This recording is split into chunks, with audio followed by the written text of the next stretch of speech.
खुदाम सी यीशु में आप तमाम मेरे भाई बहनों को एक बार फिर से सलाम जय मसीह की प्रेज़ द लॉर्ड। मैं आप सबका स्वागत करता हूं एक और बहुत ही महत्वपूर्ण मैसेज में। ये जो मैसेज है ये आपको सच में मैं कह रहा हूं बहुत ज्यादा शिक्षित करने वाला है। सो प्लीज इस मैसेज को बहुत ही ध्यान से सुने और एंड तक सुने। हम बात करने वाले हैं सहायता के बारे में, यस, मदद के बारे में। अगर हम बात करते हैं मदद की, तो मदद यानी सहायता की जरूरत किसी को भी पड़ सकती है। मायने नहीं रखता है कि कोई इंसान कितना अमीर है या कितना गरीब है, कौन सी फैमिली से वो बिलोंग करता है, कौन सी से नहीं बिलोंग करता है, मदद की जरूरत हर किसी को पड़ती है। चलिए खोले मेरे साथ, हम कुछ बाइबल के पैसेजेस को पढ़ते हैं। सबसे पहले हम पढ़ेंगे भजन संहिता 46, भजन संहिता 46 और उसके वचन 1 में यहां पर यूं लिखा है कि परमेश्वर हमारा शरण स्थान और बल है। खुदा जो हमारा है वो हमारा शरण स्थान है, वही हमारा जोर है और संकट में अति सहज से मिलने वाला सहायक है। संकट के समय में, in the times of difficulties, वो हमारा ऐसे एवर प्रेजेंट हेल्पर है, ऐसा मददगार जो हर वक्त हमारे साथ है, हमारे पास है। फिर एक और वचन खोले मेरे साथ, भजन संहिता 28, भजन संहिता 28 और उसके वचन 7 में यूं लिखा है, यहोवा मेरा बल और मेरी ढाल है। फिर से, यहोवा मेरा बल है और मेरी ढाल है, उस पर भरोसा रखने से मेरे मन को सहायता मिली है। उसके ऊपर भरोसा रखने से मुझे सहायता मिली है, बाय ट्रस्टिंग इन हिम। वचन ये कह रहा है कि यहोवा मेरा बल है और वो मेरी ढाल है। ढाल, ढाल मतलब शील्ड। शील्ड वो होती है जिसके द्वारा दुश्मनों के वार को, दुश्मनों के हमलों को रोका जाता है। शील्ड एक ऐसी प्रोटेक्शन होती थी जिसके द्वारा जो शूरवीर होते थे, जो योद्धा होते थे, सैनिक होते थे, वो अपने आप को प्रोटेक्ट करते थे उस शील्ड के साथ। और वचन ये कह रहा है, खुदा का बंदा दाऊद लिख रहा है कि मेरी वो जो शील्ड है, मेरी वो जो ढाल है, मेरा वो प्रोटेक्शन है, जो वो यहोवा परमेश्वर है। मेरी शील्ड परमेश्वर है। हाँ, बहुत अटैक्स होते हैं, बड़े हमले होते हैं, विरोधी बड़े अटैक्स करता है मेरे ऊपर, मुझे मारने की, खत्म करने की, मुझे ढा देने की कोशिशें करता है। बट थैंक गॉड, वो कहता है कि मेरे पास एक ढाल है, मेरे पास एक शील्ड है जो मुझे हमेशा प्रोटेक्ट करती है। और वो शील्ड कोई आम, कोई नॉर्मल शील्ड नहीं, कि लोहे की शील्ड जिसके ऊपर भी छेद हो सकते हैं, नहीं। वो ऐसी शील्ड है जिसे छेदा नहीं जा सकता, ऐसी शील्ड है जिसे क्रॉस किया नहीं जा सकता, ऐसी शील्ड है, ऐसी ढाल है जिसके ऊपर कोई भी अटैक वार नहीं कर सकता, कोई भी उसे गिरा नहीं सकता। बोल रहा है यहोवा मेरी शील्ड है, यहोवा मेरी ढाल है। मेरे प्रिय भाई और बहनों, मैं आपसे पूछना मांगता हूं, आपकी ढाल आप किसे बनाकर बैठे हुए हैं कि ओके, मेरा भरोसा इसके ऊपर है, मेरा विश्वास इसके ऊपर है, हाँ वो मेरी मदद के लिए आ जाएंगे, वो मेरी ढाल बनकर खड़े हो जाएंगे। नहीं प्रियो, अगर आप किसी चीज के ऊपर, किसी इंसान के ऊपर, किसी भी ऐसे इंसान के ऊपर भरोसा रखकर बैठे हैं, तो मैं आपको कहना मांगता हूं कि ये वो सारी ऐसी ढालें हैं जो जब मुश्किल घड़ी आएगी, जब संकट का समय आएगा, तो शलनी हो जाएंगी, जख्मी हो जाएंगी, आपको धोखा देंगी। और यस, मैं जानता हूं आप में से कई लोगों ने, हाँ बहुत सारे लोगों ने ऑलरेडी इन चीजों को एक्सपीरियंस कर लिया है कि जब आपने इंसानों पर भरोसा रखा और इंसानों ने आपको धोखा दे दिया। आपको विश्वास था कि हाँ मेरी बेटी की शादी है, उससे मैं पैसे मांगूंगा तो मेरी वहां से मदद हो जाएगी। लेकिन जब समय आया, आपने फोन किया और उसने फोन ही नहीं उठाया। आपने फोन किया और कहा कि भैया मुझे इतने पैसे की जरूरत है, और वो कहने लगा कि नहीं, मैंने तो यहां पर दे दिए, मैंने वहां पर दे दिए, मेरी यहां पर ईएमआई जा रही है, तो मेरे पास नहीं हो पाएगा, I am really very sorry. हाँ, जब हम इंसान पर भरोसा रखते हैं तो वो इंसान ऐसी ढालें हैं जो छेदी जा सकती हैं, जो आपको रोक नहीं सकती, जो आपको प्रोटेक्ट नहीं कर सकती। मेरे प्रिय भाई और बहनों, मैं आपसे कहना मांगता हूं, प्लीज आइए, मैं और आप, हम दाऊद की तरह हमारी ढाल जो जिंदा खुदा है, जो जीवित परमेश्वर है, उसके ऊपर भरोसा रखें। उसके ऊपर भरोसा रखकर कहें कि मेरा भरोसा, मेरा ईमान, मेरी ढाल कोई और चीज नहीं है, मेरा भरोसा है उस ढाल के ऊपर जिसे बेधा नहीं जा सकता, जिसे छेदा नहीं जा सकता। और फिर वो कहता है कि वो मेरी ढाल है और उस पर भरोसा रखने से मेरे मन को सहायता मिली है, मुझे सहायता मिली है। यस, मुझे उसी से सहायता मिली है। मेरे पास बहुत सारी आर्मी है, दाऊद कह रहा है, मेरे पास बहुत बड़ा महल है, बहुत सारे लोग हैं मेरे पास है, बहुत सारे मेरे बच्चे भी हैं, बहुत कुछ है मेरे पास, मैं बड़ा खुद भी जोरवार हूं। लेकिन नहीं, मेरी मदद मेरे खुद के बल से नहीं आती। वो कहता है मेरा बल वही है। वो कहता है मेरी मदद मेरे रिश्तेदारों से नहीं आती, मेरी मदद मेरी सेना से नहीं आती है, मेरी मदद, मेरी सहायता यहोवा परमेश्वर ही से आती है। और वो मदद आती कैसे है? यहोवा से मदद आती कैसे है? यहोवा मदद किन लोगों की करता है? यह वचन क्लियर कर रहा है कि उसके ऊपर भरोसा रखने से, उसके ऊपर भरोसा रखने से। भरोसा रखना बड़ा जरूरी है। भरोसा रखना सिर्फ यहां पर नहीं कि हाँ मैं मानता हूं, विश्वास करता हूं कि परमेश्वर है। भरोसा रखना टोटल डिपेंडेंस ऑन हिम, और दूसरी बात उसे स्वीकार करना कि यस वो मेरा खुदा है, वो मेरा परमेश्वर है। हाँ, सिर्फ अब्राहम, इसाक, याकूब का नहीं, सिर्फ दाऊद का या किसी और का नहीं, पौलुस का, सुलेमान का या पतरस का नहीं, वो मेरा खुदा है, वो मेरा अब्बा पिता है। और उस अब्बा पिता के ऊपर, अपने बाप के ऊपर मैं भरोसा रखता हूं, और जब मैंने उसके ऊपर भरोसा रखा तो उसकी ओर से मुझे सहायता मिली। मैं अपनी बहुत सारी गवाहियां आपको बता सकता हूं कि कैसे उसके ऊपर भरोसा रखने से हमारी मदद हुई, कैसे मुश्किल समय में, मुश्किल घड़ियों में, जब जरूरत का समय था तो परमेश्वर ने उस जरूरत को अद्भुत तरीके से मुहैया किया, प्रोवाइड किया। क्यों? मैं कहता हूं कि जब हम उसके ऊपर भरोसा रखते हैं, जब हम उसकी ओर ताकते हैं, जब हम उसे देखते हैं, वो कहता है कि वो मेरी शील्ड, वो मेरा ढाल है, और उसी के ऊपर भरोसा रखने से मुझे मदद मिली है। उसके ऊपर भरोसा रखने से। मैं आपको बुलाता हूं प्रियो, भरोसा रखना है तो जिंदा प्रभु के ऊपर रखें। भरोसा रखना है मसीह यीशु के ऊपर रखें। लोग हमें धोखा दे सकते हैं, लोग छोड़कर जा सकते हैं, लोग फ्रेजाइल हैं, उनकी अपनी भी जरूरतें हो सकती हैं, हो सकता है वो खुद भी ऐसी कमी में से होकर गुजर रहे हो कि उन्हें खुद भी जरूरत है मदद की। तो इसलिए इंसानों के ऊपर हम डिपेंड नहीं रह सकते हैं। अगर इंसान हमारी मदद कर भी देते हैं तो भी वो एहसान जताते रहेंगे पूरी जिंदगी भर की, हाँ एक समय था मैंने तेरी मदद करी थी भैया, जताते रहेंगे, बताते रहेंगे, आपको सुनाते रहेंगे। आइए भरोसा रखें उस परमेश्वर के ऊपर जो देकर कभी पछताता नहीं, जो देकर कभी सुनाता नहीं। उसके ऊपर भरोसा रखें, उसकी तरफ ताकें कि वो हमारी मदद करेगा। ओके, एक वचन मैं चाहता हूं कि हम और खोलें, भजन संहिता 20 और उसके वचन 7 और 8 को पढ़ेंगे। भजन संहिता 20 वचन 7 और 8। यहां पर खुदा का बंदा लिख रहा है दैट किसी को रथों का और किसी को घोड़ों का भरोसा है। किसी को रथों पर भरोसा है, किसी को घोड़ों पर भरोसा है। अब जब ये वचन लिखे जा रहे हैं, जब ये लिखने वाला कह रहा है दाऊद, बहुत सारे लोगों को उस वक्त भरोसा होता था रथ और घोड़े, क्योंकि रथ और घोड़े एक ऐसे पोर्श ट्रैवल की चीजें होती थी जिसके ऊपर लोग ट्रैवल करते थे, सफर करते थे, एक जगह से उस जगह पर जाते थे, और बड़े मजबूत रथ होते थे और घोड़े पूरे पावरफुल होते थे, पूरा उन्हें तैयार किया जाता था इस तरह से, क्योंकि इन्हें युद्ध में जाना है, इन्हें लड़ाई में जाना है, तो उन्हें इस तरह से तैयार किया जाता था कि कहीं ये थक ना जाएं, कहीं ये रास्ते में ही साथ ना छोड़ दें, कहीं हमें धोखा ना दे जाएं। तो इसलिए घोड़ों को, रथों को पूरा तैयार किया जाता था। और दाऊद कहता है कि कई लोगों को इन चीजों के ऊपर भरोसा है, रथों के ऊपर भरोसा है, घोड़ों के ऊपर भरोसा। और ऐसा नहीं है कि दाऊद के पास रथ नहीं थे, ऐसा नहीं है कि दाऊद के पास घोड़े नहीं थे, और ऐसा भी नहीं है कि दाऊद के पास जो घोड़े थे वो बड़े बलहीन थे, बड़े कमजोर से थे। ऐसा नहीं कि उसके जो रथ थे बड़े नाजुक थे, आसानी से टूट जाने वाले थे। नहीं, उसके घोड़े भी मजबूत है, ताकतवर है, उसके रथ भी बलवान है। इन सब चीजों के बावजूद वो कहता है कि मेरा भरोसा इन चीजों के ऊपर नहीं है। ऐसा नहीं कि मैं ये कहता हूं कि हाँ भैया मेरे रथ बड़े मजबूत हैं, मेरे घोड़े बड़े ताकतवर हैं, इस कारण मैं इनके ऊपर भरोसा रख सकता हूं। नहीं, this all things are good. हम डॉक्टर के पास जाते हैं, डॉक्टर से मेडिसिन ले सकते हैं, हाँ हम अच्छे डॉक्टर के पास जाते हैं, हाँ हमारे पास बैंक अकाउंट है ताकि हम अब फ्यूचर में थोड़ा सेव रहें, हमारे पास कुछ सेविंग हो कि हमें अपने बच्चों की पढ़ाई कर सकें, बच्चों के आगे कोर्सेज करवा सकें, बच्चों की शादी के लिए हम पैसा जमा कर सकते हैं। अच्छे रिश्तेदार होना बुरी बात नहीं है, अपने लोगों की तरफ पैसे के लिए हाथ बढ़ाना कोई बुरी बात नहीं है, अच्छे लोगों के साथ अपने संबंध रखना कि हाँ ये हमारी मदद कर सकते हैं, ये कोई बुरी बात नहीं है। इट्स ऑल गुड, ये सब चीजें अच्छी है, डॉक्टर्स अच्छे हैं, रिश्तेदार अच्छे हैं, हमारा जो बैंक में पैसा रखा है वो भी अच्छा है, ताकि हमें हमारी मदद हो इन चीजों से जब हमें जरूरत पड़ती है। ये बुद्धिमानी से चलना बड़ा जरूरी है। लेकिन ये सब अच्छी चीजें होने के बावजूद भरोसा जो है वो किसके ऊपर रखना है?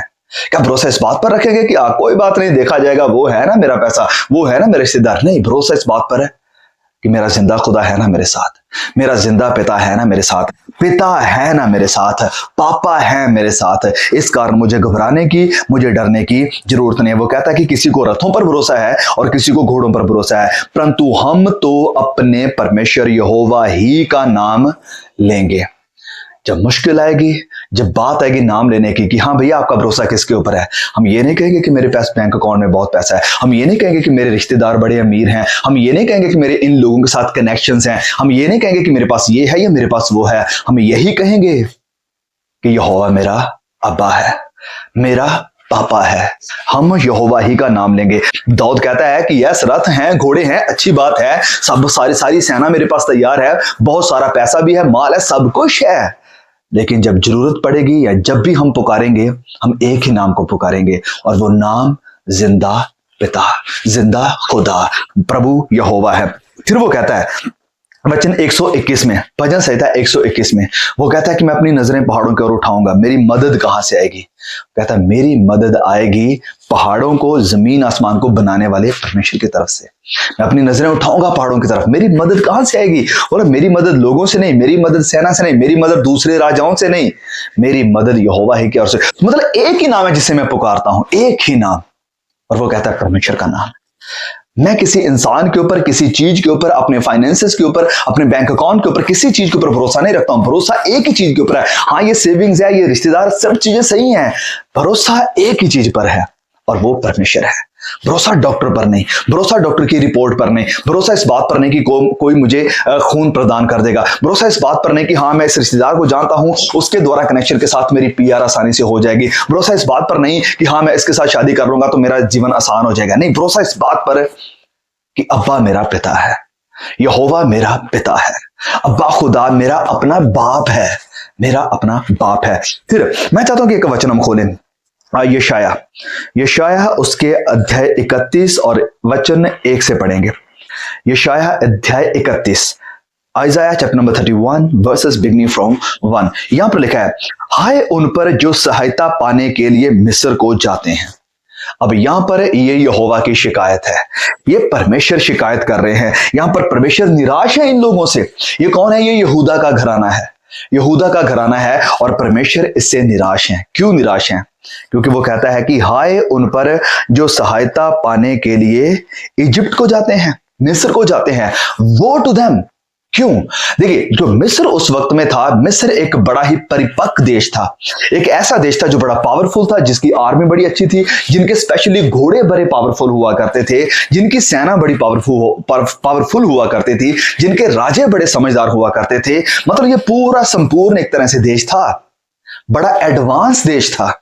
और जब भी लोगों को जरूरत पड़ती थी किसी मदद के लिए, किसी चीज के लिए, तो वो मिस्र की तरफ जाते थे, घोड़े लेने के लिए, मदद लेने के लिए, सब कुछ के लिए डिपेंडेंट थे मिस्र के ऊपर। तो परमेश्वर यहां पर शिकायत कर रहा है इजराइल के घराने से, और वो कहता है कि हाय तुम पर जो मदद पाने के लिए मिस्र को भागते हो। परमेश्वर निराश है इनसे, और अपनी निराशा को परमेश्वर जाहिर कर रहा है। He wants us to seek him alone। वो निराश इस बात से है कि तुम क्यों भाग रहे हो इन देशों की तरफ? मेरी तरफ भागो, सीक मी, मेरे पास आओ, मैं तुम्हारी मदद करूंगा। इन लोगों के ऊपर क्यों देख रहे हो? इन लोगों पर भरोसा क्यों कर रहे हो? मेरे ऊपर भरोसा रखो। ये खुदा की शिकायत है कि तुम इधर उधर भागते हो पर मेरी तरफ नहीं भागते। इधर उधर तो जा रहे हो मदद के लिए, पर मेरे पास नहीं आ रहे हो मदद के लिए। लोगों के ऊपर, आर्मी के ऊपर, मिस्र के ऊपर तो भरोसा रख रहे हो, पर मेरे ऊपर भरोसा नहीं रख रहे हो। पूरा वचन हम पढ़ते हैं, लिखा है कि हाय उन पर जो सहायता पाने के लिए मिस्र को जाते हैं और घोड़ों का आसरा करते हैं, जो रथों पर भरोसा रखते हैं क्योंकि वह बहुत हैं, और सवारों पर क्योंकि वह अति बलवान हैं, पर मेरे इज़राइल के पवित्र की ओर दृष्टि नहीं करते और ना यहोवा की खोज करते हैं, ना यहोवा की खोज करते हैं। तो इस यहूदा के घराने के दो मेन पाप हैं जो इस वचन में हमें दिखाई दे रहे हैं। पहला तो ये कि इनका भरोसा मिस्र पर, उसके घोड़ों पर, और उसके वचन में लिखा कि घोड़सवारों पर है। ये इनका पहला पाप है। दूसरा इनका पाप है कि इन लोगों ने परमेश्वर पर भरोसा नहीं किया, परमेश्वर पर दृष्टि नहीं करी, परमेश्वर की खोज नहीं करी। ये इनके दो पाप हैं। मेरे प्यारे भाई और बहनों, आप मुश्किल घड़ी में, आप ऐसे समयों में आप किसके ऊपर भरोसा रखकर बैठे हैं? किसकी तरफ भागते हो? किसकी तरफ भागते हो? क्या परमेश्वर भी आपसे ये शिकायत करेगा अगर आपकी जिंदगी को वो देखता है तो, कि हाय तुम पर, तुम मदद पाने के लिए यहां भागते हो, वहां भागते हो, इसके ऊपर भरोसा रखते हो, पर मेरे ऊपर दृष्टि नहीं करते, मेरे ऊपर नजर नहीं करते, मेरी खोज में नहीं आते, मुझे नहीं तलाशते। हाय तुम पर। ये दो पाप हैं जो इस इजराइल के घराने ने किए हैं। इनके पास रीजंस थे। यहूदा के पास पहला रीजन है ट्रस्ट करने का चैरिट्स के ऊपर, रथों के ऊपर भरोसा करने का। इनका सबसे बड़ा रीजन ये है, क्योंकि ये वचन में लिखा है, क्योंकि वो बहुत हैं। रथों पर भरोसा रखते हैं क्योंकि वह बहुत हैं। उन्हें मिस्र के रथों पर भरोसा क्यों है? सबसे पहली बात है क्योंकि रथ बहुत ज्यादा थे उनके पास। फिर इनके पास दूसरा रीजन है मिस्र के घुड़सवारों के ऊपर भरोसा करने का, क्योंकि वो ताकतवर हैं। वचन में लिखा है कि सवारों पर भरोसा है क्योंकि वे अति बलवान हैं। तुम रीजन ढूंढ लेते हो घुड़सवारों पर भरोसा करने के लिए क्योंकि वो ताकतवर है। तुम रीजन ढूंढ लेते हो रथों पर भरोसा करने के लिए क्योंकि वो बहुत ज्यादा है। But you do not find any reason to trust me. आपके पास कोई रीजन नहीं है, कोई कारण नहीं है कि आप मुझ पर भरोसा रखो। इस कारण परमेश्वर निराश है इनसे, क्योंकि ये लोग भूल गए हैं परमेश्वर की सारी भलाइयों को, भूल गए हैं परमेश्वर के अति बलवंत हाथ को, परमेश्वर के उस सामर्थ्य हाथ को भूल गए हैं जो इन्हें मिस्र से निकाल कर लेकर आया। और फिर रास्ते में बहुत सारे राजाओं के साथ, देशों के साथ इनका युद्ध चला और उन सारी चीजों में परमेश्वर ने इन्हें संभाल कर रखा और अद्भुत तरीके के साथ इनकी मदद करी। परमेश्वर कह रहा है कि हाँ, तुम उनके रथों की तरफ भाग रहे हो, आपके पास ये कारण है कि हाँ वो बहुत सारे हैं, तुम उनके घुड़सवारों पर भरोसा रख रहे हो, आपके पास कारण है कि वो बड़े ताकतवर हैं, पर आपके पास एक भी कारण नहीं है मेरे ऊपर भरोसा रखने का। It's a shameful thing. ये बड़ी मुश्किल, बड़ी निराशा की बात है। हाय है तुम पर, हाय है तुम पर। फिर आगे वचन 3 में लिखा है कि मिस्री लोग ईश्वर नहीं है, मनुष्य ही हैं। डॉक्टर भगवान नहीं है, आपके रिश्तेदार भगवान नहीं है, आपके मम्मा पापा जिनके ऊपर आप भरोसा रखकर बैठे हो, जिनके पास आप भागते हो, वो भगवान नहीं है। आपके चर्च के पास्टर्स भगवान नहीं है, आपके अपोस्टल्स भगवान नहीं है, आपके प्रॉफिट जिनके ऊपर भरोसा रखकर बैठे हो कि हाँ मैं उससे हाथ रखवा लूंगा तो मेरे लिए ये हो जाएगा, मैं उससे प्रार्थना करवा लूंगा तो मेरे लिए ये हो जाएगा, मैं उसके चर्च में चला जाऊंगा तो मेरे लिए ऐसा हो जाएगा, वैसा हो जाएगा, वो भगवान नहीं है, वो मनुष्य ही है, मनुष्य ही है वो। और मनुष्यों के ऊपर भरोसा रखना परमेश्वर कह रहा है पाप है। It's a sin, a great great sin. मनुष्य पर भरोसा रखना, ये सब इंसान ही है। आप चाहते हो कि मैं वहां पर चला जाऊं, मैं यहां पर चला जाऊं, इस चर्च में चला जाऊं तो मेरे लिए रेडीमेड पापा हाथ रख देंगे, मेरे लिए सारे काम हो जाएंगे, लेकिन खुद की जिंदगी को बदलना नहीं चाहते हो, मेरे साथ समय बिताना नहीं चाहते हो, मेरी और दृष्टि करना नहीं चाहते हो, मेरी खोज करना नहीं चाहते हो, मेरे पास बैठना नहीं चाहते हो। हाय है तुम पर, हाय है तुम पर। परमेश्वर का वचन यहां पर इन लोगों से कह रहा है that Egyptians are not god, they are man only. वो परमेश्वर नहीं है, वो ईश्वर नहीं है, वो इंसान ही है। और उनके घोड़े आत्मा नहीं, मांस ही है। वो मांस है, वो एक दिन खत्म हो जाएगा, वो मांस एक दिन ढल जाएगा, वो मांस एक दिन जल जाएगा, वो मांस एक दिन मिट्टी से है, मिट्टी ही बन जाएगा। वो मांस है, उसके ऊपर भरोसा तुम कैसे रख सकते हो? हाँ, पैसा आज आपके पास है, कल नहीं रहेगा। रिश्तेदार आज आपके पास है, कल नहीं रहेंगे।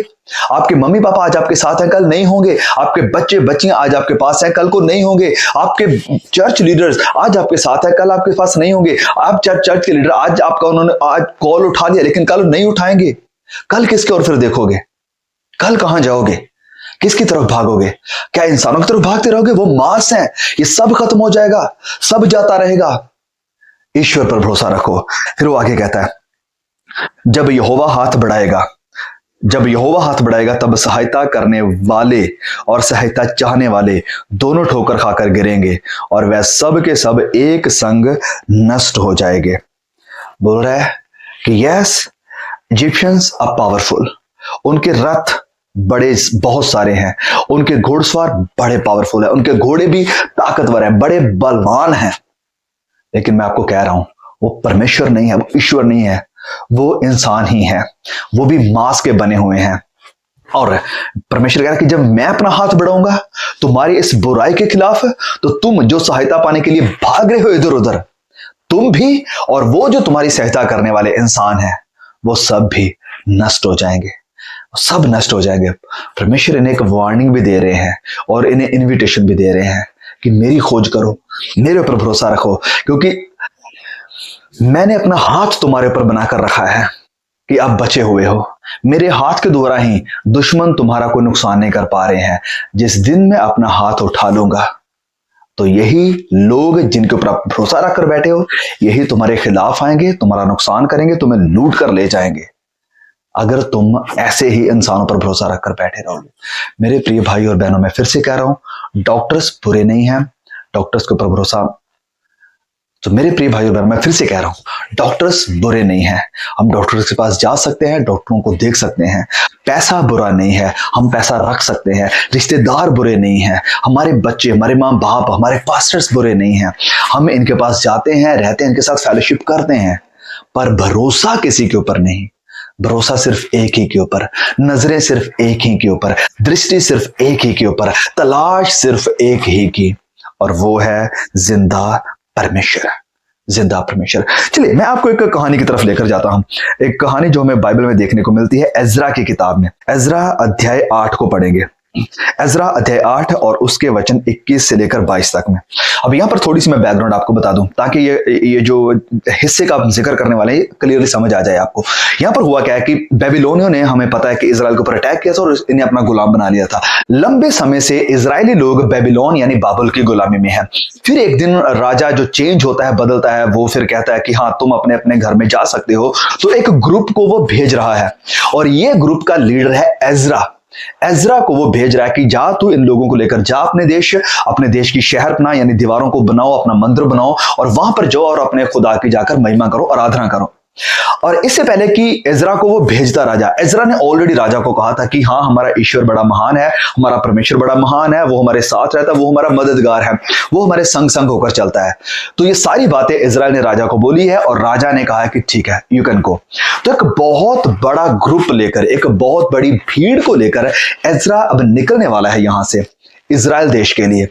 अब जब उसे जाना है तो अब क्योंकि वो खाली हाथ तो नहीं जा रहे हैं, लंबे समय का रास्ता है, साथ में खाना भी लेकर जाएंगे, अपना जो गहना है वो भी लेकर जाएंगे, सोना लेकर जाएंगे, अपना माल सब चीजों को लेकर जाएंगे, भेड़ बकरियों को लेकर जाएंगे, अपने बच्चे भी लेकर जाएंगे, अपनी औरतों को भी लेकर जाएंगे। रास्ते में बहुत सारे देश भी आएंगे, रास्ते में गुंडे भी आएंगे, रास्ते में लुटेरे भी आएंगे। तो एक बड़ा खतरा है, एक बड़ा खतरा है क्योंकि इनके पास कोई ट्रेंड आर्मी नहीं है, एक ऐसी सेना नहीं है जो बड़ी ट्रेंड है लड़ने के लिए दुश्मनों के साथ, सेनाओं के साथ। नहीं, रास्ते में देश आने वाले हैं, राजा आने वाले हैं, लुटेरे आने वाले हैं। अब खतरा है, अब खतरा यह है कि हो सकता है रास्ते में कोई हमारा माल लूट ले, हमारा सोना लूट ले, जो भी हमारे पास है खाने पीने का, वहां पर सेटल होकर रहने के लिए जो भी हमारे पास है उन सबको लूट ले। फिर यह भी डर है कि कोई राजा हो सकता है हमारी औरतों को, हमारे बच्चों को भी लूट कर लेकर जा सकते हैं, क्योंकि हम जानते हैं कि उस समय में यह सब कुछ हुआ करता था। तो ये एक बहुत बड़ा खतरा है। इस खतरे का अब इजरा सामना करने के लिए जा रहा है। अब देखें इजरा क्या कहता है इन सब चीजों को देखने के बाद। आई होप कि स्टोरी आपके दिमाग में बैठ गई है। तो वचन 21 में वह कहता है, तब मैंने वहां अर्थात अहवा नदी के तट पर उपवास का प्रचार इस आशय से किया कि हम परमेश्वर के सामने दीन हों। तो अब ये एक नदी है, अहवा नदी, उसके तट पर, उसके किनारे पर खड़े हैं और वहां से खड़े होकर वो सारी मंडली को, सारे लोगों को कहता है that we are going to fast. हमें उपवास करना पड़ेगा। उपवास का मतलब क्या है? उपवास का मतलब अपने आप को खुदा के आगे दीन कर देना। उपवास का मतलब है खुदा की स्ट्रेंथ को पुकारना कि खुदा हम कमजोर हैं, हमारे पास कुछ नहीं है, वी सरेंडर टू यू। हम आपको पुकारते हैं, आप हमारी मदद के लिए आएंगे। वचन में लिखा है ना कि हम परमेश्वर के सामने अपने आप को दीन करें। उपवास का मतलब अपने आप को हम्बल कर देना, दीन कर देना, अपने आप को खाक कर देना खुदा के सामने। फिर आगे लिखा है, और उससे अपने और अपने बाल बच्चों और अपनी समस्त सम्मति के लिए सरल यात्रा मांगे। हम उपवास करेंगे। ये मुश्किल घड़ी है, समय मुश्किल है, बहुत ज्यादा मुश्किल है, लेकिन हाँ हम एक काम करेंगे। जिस परमेश्वर ने हमें यहां से जाने के लिए उभारा है, जिस परमेश्वर ने हमें संभाला है, उस परमेश्वर को पुकारते हैं। हम फास्टिंग करने जा रहे हैं, that we are going to fast and pray। हम प्रार्थना करेंगे, फास्टिंग करेंगे और परमेश्वर हमारी मदद करेगा कि हमारी यात्रा सफल हो, कि हमारे बाल बच्चे और हमारी संपत्ति ये सब बचे रहें, इनका कोई नुकसान ना हो। फिर आगे क्या लिखा है? वचन 22 में लिखा है, क्योंकि मैं मार्ग के शत्रुओं से बचने के लिए, जो रास्ते में शत्रु दुश्मन आने वाले हैं, सिपाहियों का दल और सवार राजा से मांगने से लजाता हूं। क्योंकि बोला मुझे शर्म आती है, मैं राजा से नहीं मांग सकता हूं कि मुझे दल दे, मुझे सिपाही दे कि वो रास्ते में हमारी मदद करे। बोला नहीं, मैं लजाता हूं। अब लजाता क्यों है? क्योंकि आगे वो कहता है, क्योंकि हम राजा से कह चुके हैं कि हमारा परमेश्वर अपने सब खोजियों पर, उसको चाहने वालों पर, दोस्तों सीख हिम, भलाई के लिए कृपा दृष्टि रखता है, और जो उसे त्याग देते हैं उसका बल और कोप उनके विरोध में रहता है। वो कहता है कि हम ऑलरेडी राजा को ये कह चुके हैं, अपने परमेश्वर की भलाइयों के बारे में बता चुके हैं, अपने परमेश्वर की करुणा के बारे में बता चुके हैं, परमेश्वर कितना महान है ये कह चुके हैं कि God is a great God. वो ऐसा परमेश्वर है जो सहायता करने वाला परमेश्वर, अपने खोजियों के ऊपर वो भलाई करता है। बोला इसलिए मैं नहीं जाऊंगा राजा के पास कि हे राजा प्लीज मेरी मदद करो, हमें कोई सिपाही दे दो, थोड़ी सी सेना दे दो ताकि रास्ते में हम सुरक्षित से पहुंच सके। बोला मुझे शर्म आती है। आप हो सकता है आपको भी शर्म आती हो किसी के, अरे नहीं भैया मैं अपने मामा से पैसे मांगूंगा तो वो ये करेगा, अपने चाचा को कहूंगा पैसे दे दो तो वो ऐसे कहेगा, अपने भाई को कहूंगा कि मेरी थोड़ी सी मदद कर दो, हमारी बेटी की शादी आ रही है थोड़े पैसे सेंड कर दो, अगर मैं इससे कहूंगा उससे कहूंगा, अरे मेरे पास कोई फोन नहीं है, अपने रिश्तेदार को फोन करूंगा जो विदेश में बैठा है कि भैया मेरे पास मेरे लिए एक फोन भेज दो। मुझे शर्म आती है पैसा मांगने से, मुझे शर्म आती है लोगों के आगे हाथ फैलाने से, मुझे शर्म आती है ये कहने के कि हाँ मेरे पास कुछ नहीं है, मुझे शर्म आती है कि जिंदगी बड़ी मुश्किल है। ओह, ये कह रहा है कि मैं लजाता हूं, मैं लजाता हूं राजा से सेना मांगने से। ओह मेरे प्रियो, जब आपकी जिंदगी में ऐसा अनुभव हो रहा है, एक काम करें जो इसने किया, जो एजरा ने किया। एजरा ने क्या किया? उसने उपवास किया और फास्टिंग किया कि हम फास्टिंग करने वाले हैं, उपवास करने वाले हैं। We are going to seek the face of God. और वो कहता है कि जो उसकी खोज में रहते हैं उनके ऊपर वो भलाई की दृष्टि करता है। उसकी खोज करनी, कैसे खोज करनी? उपवास के थ्रू, प्रार्थना के थ्रू। आप भी प्रियो उसे चाहें कैसे? हम प्रार्थना में बैठेंगे, उपवास में बैठेंगे। जब आपकी जिंदगी में ऐसी मुश्किल घड़ी चल रही है, आप किसी पाप के ऊपर जयवंत नहीं हो पा रहे हैं, ओ ब्रदर प्लीज मेरी मदद करो, प्लीज मुझे बता दो मैं इस पाप से कैसे बाहर निकलूं। हम काउंटलेस एडवाइसेस दे चुके हैं आपको, ऐसी अनगिनत सलाह दे चुके हैं, ओ वो आपकी मदद नहीं करेगी जब तक आप अपने आप को सबमिट नहीं करते हैं, जब आप अपने आप को खुदा के सामने दीन नहीं करते हैं, झुका नहीं देते हैं कि पिता मैं हार चुका हूं, I am all lost, I am all exhausted, मैं पूरी तरह से थक चुका हूं, परेशान हो चुका हूं, खाली हो चुका हूं खुद के जोर से, बल से। हाँ मैं आपके सामने आता हूं, सरेंडर करता हूं, मैं दीन करता हूं। और आपके वचन का यह वायदा है कि जो उसकी खोज में होते हैं उनके ऊपर वो भलाई करता है, उनके ऊपर वो कृपा दृष्टि करता है। और झुक जाएं खुदा के सामने, उपवास में, प्रार्थना में, उसके वचनों को पढ़ने में, उसकी खोज करें इन वचनों को पढ़ के कि परमेश्वर मेरा कितना महान है। उसकी खोज करें कि परमेश्वर कैसे अद्भुत तरीके से निकालने की सामर्थ रखता है। मेरे प्रिय भाई और बहनों, परमेश्वर को पुकारें, परमेश्वर की खोज में रहें, अपनी प्रोटेक्शन के लिए, अपनी मदद के लिए। डर के समय में, जब डर आपको घेर ले, जब मुश्किलें आपको घेर लें, किसको पुकारना है? परमेश्वर को, परमेश्वर को। हम जानते हैं पतरस जब चारों ओर पानियों ने से घेर लिया, संत जो पतरस था वो एक्सपर्ट था तैरने में, क्योंकि वो मछलियां पकड़ने वाला था और तैरना उसे आता था, लेकिन वो जानता था कि ये जो लहरें उठ रही हैं ये खतरनाक है, मैं इससे बाहर नहीं आ सकता हूं, मेरा जोर खत्म, मैं कुछ नहीं कर पाऊंगा। Then he calls on the name of Lord Jesus। वो यीशु को पुकारता है कि मुझे बचा, मेरी मदद कर। और यीशु अपना हाथ बढ़ाते हैं। जब आप घिरे हुए हैं लहरों में, घिरे हुए हैं इस एजरा की तरह डर के साथ कि अब क्या होगा हमारा, पुकारें, पुकारें मसीह यीशु को, पुकारें परमेश्वर को, उपवास के थ्रू, प्रार्थना के थ्रू, वचनों के थ्रू, संगति के थ्रू, और कहें कि हम तुझे पुकारते हैं, हम तुझे चाहते हैं, हमारी सहायता किसी और से नहीं, यहोवा परमेश्वर ही से आएगी। और एक चीज मैं चाहता हूं कि हम यहां पर नोटिस करें, एजरा जब कहता है कि मैं लजाता हूं राजा के सामने सेना मांगने से, क्यों लजाता हूं? क्योंकि मैं ऑलरेडी राजा को कह चुका हूं कि परमेश्वर हमारा कितना महान है, और अगर अब मैं जाकर राजा से कहूंगा कि हाँ मुझे थोड़ी सी सेना दे दो, हाँ डेफिनेटली वो दे भी देगा, क्योंकि राजा इनके ऊपर बड़ा दयावान हुआ था, वो सेना दे भी देगा। पर हमारे परमेश्वर का नाम लज्जित हो जाएगा, हमारे परमेश्वर का नाम जो है वो फीका हो जाएगा, वो कम हो जाएगा इनके सामने। जो मैंने ऑलरेडी कहा, कितनी बड़ी गवाही दी है, वो नाम फीका हो जाएगा, कम हो जाएगा, लज्जित हो जाएगा। सो एजरा जो है वो परमेश्वर की महिमा के प्रति कंसर्न रखता था, ना कि अपनी पर्सनल सिक्योरिटी के प्रति कि हाँ भैया कुछ भी हो जाए, परमेश्वर की महिमा गई, ये वो, मुझे तो सबसे पहले अपनी सुरक्षा चाहिए, और अपनी सुरक्षा के लिए मैं कहता हूं राजा को, राजा दे देगा सेना थोड़ी। नहीं कहता, नहीं परमेश्वर, मेरा कुछ भी होता है होने दो, लेकिन परमेश्वर का नाम झुकने नहीं दूंगा, परमेश्वर के नाम की महिमा कम नहीं होगी।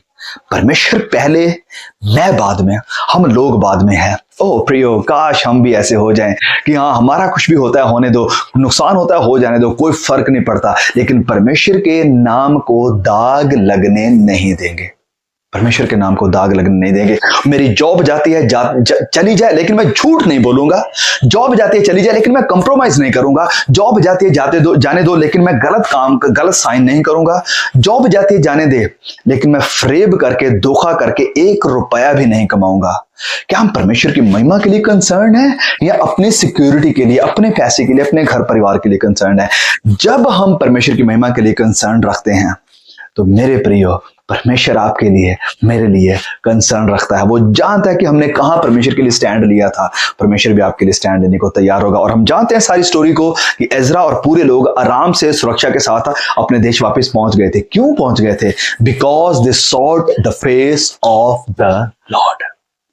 उन्होंने परमेश्वर की ओर दृष्टि करी थी, परमेश्वर के ऊपर भरोसा किया था, उपवास के साथ अपनी यात्रा को शुरू किया था, प्रार्थना के साथ एक सफर को शुरू किया था। जब आप घर से बाहर निकलते हैं, प्रार्थना करके निकलें, परमेश्वर को पुकार कर निकलें। जब आप अपने बच्चों को स्कूल भेजते हैं, प्रार्थना करके भेजें कि प्रभु इन्हें अपनी प्रोटेक्शन में वहां पर लेकर जाना और वापस लेकर आना। जब आप किसी काम के लिए निकलते हैं, प्रार्थना करके जाएं। जब रिश्तेदारों के पास जा रहे हैं, प्रार्थना करके जाएं। जब सफर में बैठे हुए हैं, प्रार्थना करके जाएं कि परमेश्वर का हाथ सर्वदा आपके ऊपर बना रहे और आपकी यात्रा सफल हो, आपकी यात्रा सफल हो।